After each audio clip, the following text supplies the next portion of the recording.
Okay, here now we put one is the output without any sensor, one is the output with the touch sensor, and here is the master touch sensor. We can control all the brightness together because this is the master touch sensor, so it can control all the output. Okay, now you can see the output is 11 volt. Now I do one thing is off.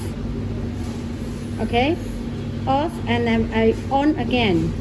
On again, this one is without the touch sensor, it is on, but this one I need push on again, and you can see the voltage is still 11, means the brightness is the same. Now I dim it less brightness. Okay, you can see together. Now it's about 8.2 volt. Now I turn off,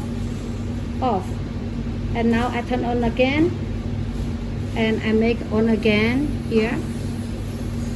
So you can see the brightness is keep same. That means there's a memory for the sensor.